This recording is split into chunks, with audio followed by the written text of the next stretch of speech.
अस्सलामुअलैकुम students, welcome to my channel the power of education. आज हम स्टार्ट करने जा रहे हैं NMD कैट 2022 की प्रिपरेशन बायोलॉजी के लिए। इसमें हम सीरियल वाइज बायोलॉजी के चैप्टर्स को पढ़ेंगे सिलेबस से, और हम फॉलो करेंगे फेडरल बोर्ड और सिंध बोर्ड को पैरेलल लेके जाएंगे, और पंजाब बोर्ड को मैं चैप्टर के एंड में आपको जो चीज़ें आपके फेडरल में नहीं होंगी वो मैं आपको हाईलाइट करके या आपको किसी तरह पॉइंट्स की फॉर्म में आपको दे दूँगी। दूसरी चीज़ ये है कि जिस दिन हमारा जो लेक्चर होगा उस टॉपिक के मैं आपको कुछ MCQs यूट्यूब की शॉर्ट्स में दे दूंगी, जो कि आप बाद में आंसर्स भी कर सकते हैं, और मैं आपको उसे बाद में वीडियो में बता भी दूंगी उनके आंसर्स। तो चलिए स्टार्ट करते हैं। सबसे पहले हम पैटर्न पढ़ेंगे कि हमने किस तरीके से अपनी स्टडी को लेकर चलना है। तो हम स्टार्ट कर रहे हैं आज चैप्टर नंबर 1 बायोडाइवर्सिटी। तो बायोडाइवर्सिटी का हम सबसे पहले यहाँ से देखेंगे कि इस टॉपिक में क्या क्या चीज़ें बायोडाइवर्सिटी से उन्होंने कहा है कि आपकी आ सकती है। सबसे पहले क्लासिफिकेशन, डिस्कवरी, स्ट्रक्चर और वायरल डिसीज। तो मेरा सजेशन यही है कि आप ये टॉपिक छोड़ के आप पूरा चैप्टर पढ़ें, क्योंकि ऑलमोस्ट ये पूरा चैप्टर ही है, और पूरे चैप्टर में हर जगह इन तमाम चीज़ों की क्या हो रही होती है, डिस्कशन हो रही होती है। तो स्टडी रूटीन के हवाले से मैं आपको कुछ टिप्स भी दे दूंगी कि आप जिस दिन अभी अगर आप लेक्चर्स ले रहे हैं तो आप कोशिश क्या करें कि लेक्चर लेने के बाद उसी वक्त जो तमाम बातें आपने पढ़ी उन्हें मेमोराइज करें, और ज़्यादा से ज़्यादा प्रैक्टिस MCQ सॉल्व करें। आप कोई भी कोचिंग सेंटर की प्रिपरेशन बुक ले सकते हैं। आप अनीस हुसैन की ले लें, किप्स की ले लें। किप्स की बहुत बेस्ट है फेडरल के लिए। तो ये तमाम बुक्स आपको बहुत ज़्यादा हेल्प करेंगी। उसके अलावा आप ऑनलाइन भी जाकर बैंक ऑफ MCQs के नाम से फेसबुक पेज है, वहाँ MCQ सॉल्व कर सकते हैं। उसके अलावा इस्लाम 786 इस तरह से कुछ वेबसाइट्स मिलेंगी आपको गूगल पे। आप NMD कैट MCQs के नाम से सर्च करें या चैप्टर का नाम सर्च करें इनके MCQs, तो आपको बहुत से MCQs मिलेंगे। सॉल्व ज़रूर करिएगा। तो चलिए स्टार्ट करते हैं आज का लेक्चर।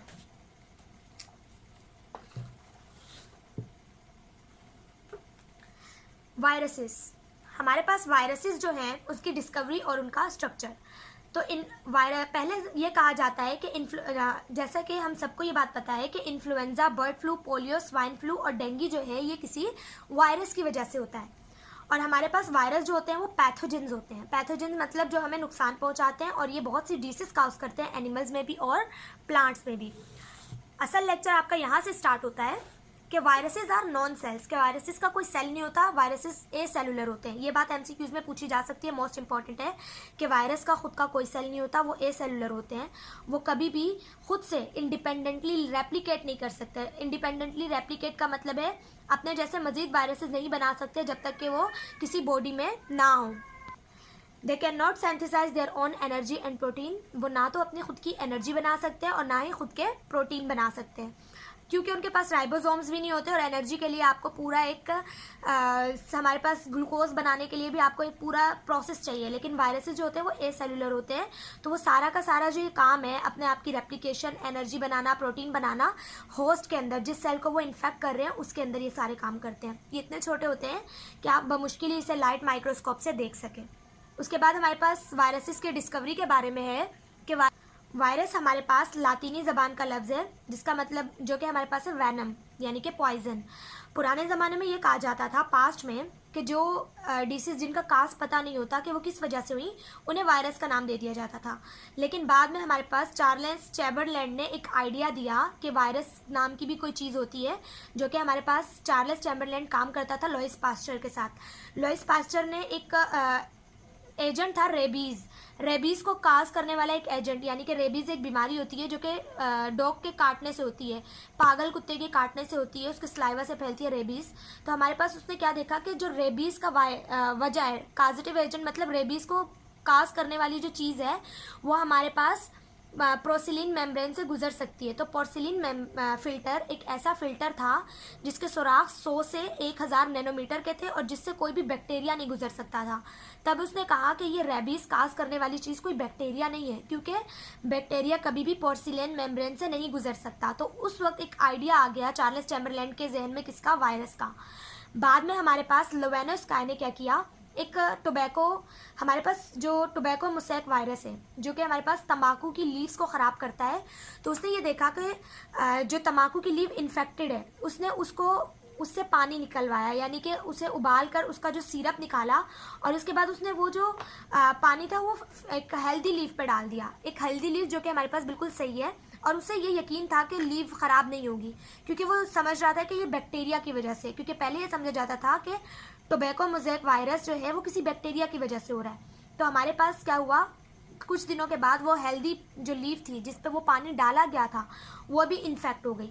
तो तब ये बात समझ आई कि टोबैको जो है, टोबैको मोज़ेक डिसीज़ किसी वायरस की वजह से होती है, जो कि क्या है, टोबैको मोज़ेक वायरस। और उसके अलावा इस वायरस को क्रिस्टलाइज किया, मतलब कि अलग करके उसे क्रिस्टलाइज किसने किया था, WM स्टैनले ने।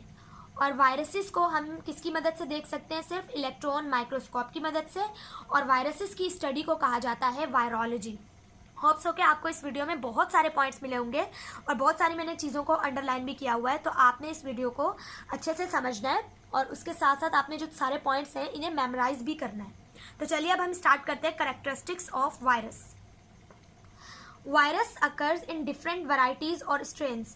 देखो, डिफरेंट वैरायटीज़ या स्ट्रेन्स का क्या मतलब है कि वायरसेस के ऊपर मुख्तलिफ तरह के, या तो वो RNA होगा, या तो वो DNA वायरस हो सकता है, या तो उसके ऊपर वाला जो प्रोटीन कोड है वो चेंज है। उसके अलावा हमारे पास है they have their own genetic material in form of either DNA और RNA।